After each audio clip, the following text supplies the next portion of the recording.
నిజాలుగా చిత్రీకరించడం కోసం ఈ కంచె గచ్చిబౌలిలోని సెంట్రల్ యూనివర్సిటీ పక్కన ఉన్న 400 ఎకరాల చుట్టూ ఫెవికాల్ బంధంతో ఉన్న 2 ప్రతిపక్ష పార్టీలు పని కట్టుకొని ఏ రకంగా గ్లోబల్ ప్రచారాన్ని చేస్తున్నాయో తెలంగాణ రాష్ట్ర ప్రజలు ముఖ్యంగా యువత గమనిస్తుంది అన్నది మనం ఇక్కడ చర్చించుకోవాల్సిన అవసరం ఉంది.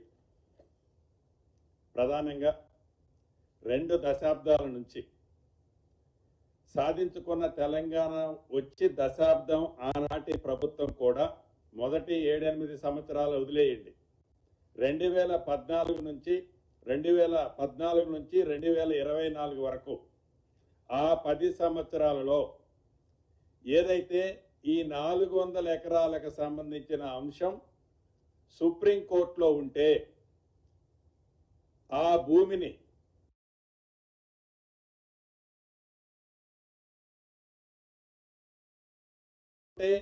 ఒక మంచి పనికి వాడాలనో ఆనాటి ప్రభుత్వానికి ఆలోచన రాకపోగా దాన్ని వాంటెడ్లీ వారికి సంబంధించిన వ్యవస్థలకి చెందటం కోసం పరోక్షంగా ఆనాటి పెద్దలు సహకరించారన్నది ముమ్మాటికి నిజం.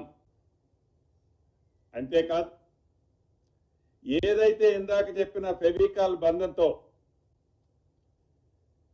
తెలంగాణ రాష్ట్రం ఏర్పడిన తర్వాత ఆ 10 సంవత్సరాలు ఎవరైతే పరిపాలించారో ఆ పరిపాలించిన పార్టీకి సంబంధించిన సంస్థ ఏదైతే ఈ రోజు ఎన్విరాన్మెంటల్ గురించి అక్కడ లేళ్లు ఉన్నాయి, సింహాలు ఉన్నాయి, అనేక జంతువులు ఉన్నాయని చెప్పే ఎన్విరాన్మెంటల్కి చాలా ప్రమాదం ఉందని చెప్పిన ఆ ప్రబుద్ధులు, ఆ ఫెవికాల్ బంధం ఉన్న 2 పార్టీలు ఏనాడైనా అంత పెద్ద ఐరేజ్ బిల్డింగ్లు ఏ మార్గంలో ఆస్తి సంపాదించారన్నది అది రెండో పాయింట్ మళ్ళీ మాట్లాడతా. అంత ఐరేజ్ బిల్డింగ్లు వారి టైంలో పర్మిషన్ ఇస్తే అక్కడ ఎన్విరాన్మెంటల్కి ప్రమాదం జరుగుతుంది అన్నది ఆనాడు పర్మిషన్ ఇచ్చేటప్పుడు కొంచెమైనా వారికి ఆలోచన వచ్చిందా? ఈరోజు ట్విట్టర్ కింగ్ లాగా అద్భుతాలు సృష్టిస్తున్నామని చెప్పి ఎన్విరాన్మెంటల్కి ప్రమాదం జరుగుతుందని ఇందాక మిత్రులు కొంతమంది పింక్ కలర్కి సంబంధించిన సోదరులు ఏదైతే ఈ ఎన్విరాన్మెంటల్ ప్రమాదం ఉంది కదా అని చెప్తున్నారో ఆనాడు వాళ్ళకి ఆలోచన కానీ జ్ఞానం కానీ లేదా? ఇప్పుడు కూడా ఈ వేదిక మీద నుంచి వారిని అడుగుతున్నాను, ఈ గడిచిన 4-5 రోజుల్లో కానీ వారం రోజుల్లో కానీ ఈ సెంట్రల్ యూనివర్సిటీ పరిధిలోని ప్రాంతంలో కానీ ఈ 400 ఎకరాల్లో కానీ ఏవైతే ఎనిమల్స్, ఏవైతే బర్డ్స్ చనిపోయాయని పురాతనమైన చిత్రాలు మీడియాలో చూపిస్తూ ఒక లేనిపోని అభూతుని కల్పన కల్పిస్తూ టోటల్ గా తెలంగాణ రాష్ట్ర ప్రజలనే కాకుండా దేశ ప్రజలనే వక్ర మార్గంలో తీసుకెళ్లాలని ఆనాటి ప్రభుత్వంలో ఉన్న పెద్దలు ఎంత నీచాతిమైన కార్యక్రమాన్ని చేపట్టారో చాలా స్పష్టంగా కనిపిస్తుంది. ఈ వేదిక నుంచి వారికి ఛాలెంజ్ ఇస్తున్నాను, ఏదైనా వారు చెప్పిన ఏ 2 అయినా అటు యానిమల్స్ కానీ ఇటు బర్డ్స్ కానీ సింగిల్ ఇన్సిడెంట్ జరిగిందో రుజువు చేయాలి. ఎందుకంటే గౌరవ ముఖ్యమంత్రి గారు, గౌరవ డిప్యూటీ సీఎం గారు, గౌరవ మంత్రులు అందరూ దీని మీద స్పెషల్ కమిటీ వేసి గడిచిన 3 రోజుల్లో వాళ్ళు ఏదైతే సోషల్ మీడియాలో చిత్ర విచిత్రాలు నడుపుతున్నారో కావాలని ఉద్దేశపూర్వకంగా తెలంగాణ పేదోడికి సంబంధించిన సొమ్ము ఈ 400 ఎకరాలు కొట్టేయటం ఆనాడు సాధ్యపడక ఈ ఇందిరమ్మ ప్రభుత్వంలో గౌరవ ముఖ్యమంత్రి రేవంత్ రెడ్డి గారు ఈ విజయాన్ని ఆనరబుల్ సుప్రీంకోర్టులో గెలిచి తీసుకొచ్చిన దాన్ని జీర్ణించుకోలేక వారు ఆనాడు కొట్టేయాలన్న ఆస్తిని ఇది పేదోడి ఆస్తిని పేదోడికి చెందటం కోసం తీసుకొచ్చారని దాన్ని డైజెషన్ చేసుకోలేక దీన్ని వక్ర మార్గంలో తిప్పుతూ ఈనాడు ఆనాటి ప్రభుత్వ పెద్దలు ఒక నడవడిక స్పష్టంగా గమనిస్తుంది. ఎస్, ఈ సెంట్రల్ యూనివర్సిటీ, ఈ తెలంగాణ రాష్ట్రం, ఆనాటి ఉమ్మడి ఆంధ్రప్రదేశ్ అనుకోండి, హైదరాబాద్ డెవలప్ కావాలని ఈ సెంట్రల్ యూనివర్సిటీ పెట్టాలని ఆలోచన ఎవరికి వచ్చింది? శ్రీమతి సోనియా గాంధీ గారికి వచ్చింది. ఇది కాంగ్రెస్ పార్టీ పేటెంట్. ఏదైనా ఈ సెంట్రల్ యూనివర్సిటీలో డెవలప్ జరిగింది అంటే ఎవరి టైంలో జరిగింది? కాంగ్రెస్ పార్టీ టైంలో జరిగింది. ఈనాడు కేంద్రంలో ఉన్న ప్రభుత్వం కానీ, 10 సంవత్సరాలు తెలంగాణ రాష్ట్రంలో పరిపాలించిన ప్రభుత్వం కానీ ఈ సెంట్రల్ యూనివర్సిటీని ఇంతైనా డెవలప్ చేయాలనే ఆలోచన ఏనాడైనా వచ్చిందా? ఈ సెంట్రల్ యూనివర్సిటీలో చదువుకునే పిల్లల బాగోగుల గురించి ఆలోచించాలనే ఆలోచన వచ్చిందా?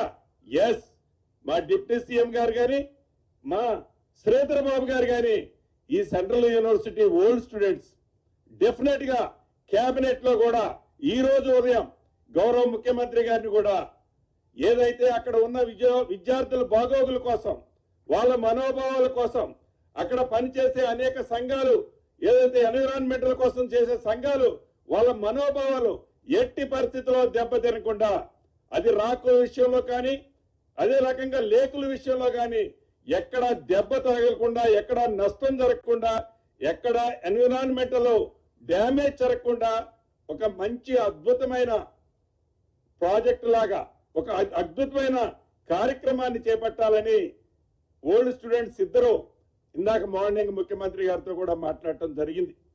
ఇంతకు ముందు సుమారు 3-3.5 గంటలు అది హరిగోపాల్ గారు కావచ్చు, నరసింహారెడ్డి గారు ప్రొఫెసర్ గారు కావచ్చు, సుమారు 3.5 గంటలు చాలా ఓపికగా అనేక మంది సంఘ సంస్కర్తలు, మేధావులు, ఎన్విరాన్మెంటల్ సంబంధించిన వాళ్ళు వచ్చి చాలా విపులంగా ఎక్స్ప్లెయిన్ చేశారు.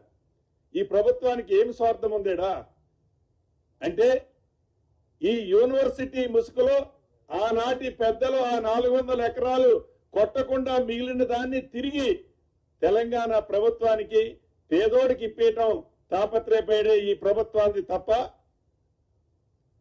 ఈనాటికి ఆ 10 సంవత్సరాల్లో ఆ సెంట్రల్ యూనివర్సిటీ భూమి వారికి రిజిస్టర్ చేయాలనేది కూడా కనీస జ్ఞానమైనా మీకు వచ్చిందా?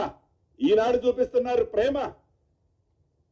ఎస్, ఏదైతే మీ టైంలో 2022లో ఇదే యూనివర్సిటీలో మీరు రోడ్డు ఫార్మేషన్ చేసేటప్పుడు యూనివర్సిటీ వైస్ ఛాన్సలర్ గారు హైకోర్టును ఆశ్రయించారు.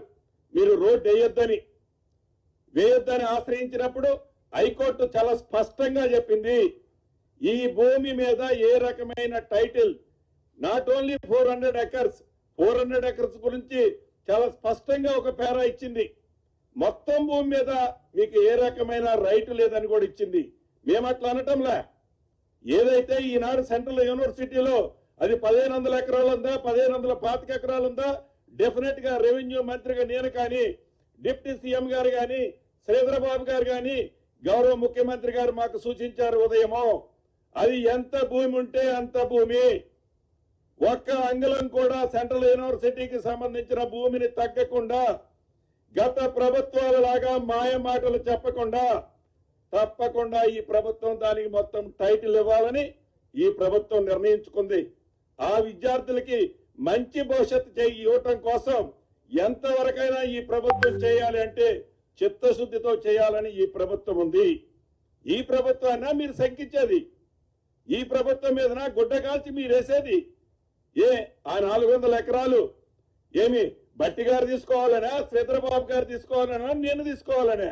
మీలాగా అటువంటి ఆలోచన మా ప్రభుత్వంలో ఉన్న ఏ ఒక్క నాయకుడికి కానీ,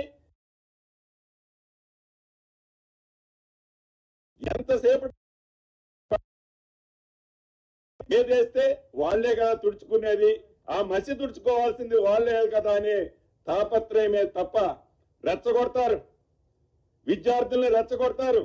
విద్యార్థుల ముసుగులో ఎంత అరాచకమండి. ఆ ఏసీబీ గారిని కొట్టిని చూశారు కదా. విద్యార్థులు చాలా అమాయకులు, చాలా మంచోళ్ళు. వాళ్ళ ఉజ్వల భవిష్యత్తు కోసం ఈ ప్రభుత్వం కట్టుబడి ఉంది. విద్యార్థుల ముసుగులో ఏవైతే గత ప్రభుత్వ పెద్దలు రెచ్చగొట్టి పేమెంట్ టీమును పంపించి అరాచకాన్ని సృష్టించే ఈ ప్రభుత్వం ఉపేక్షించలేదు కూడా.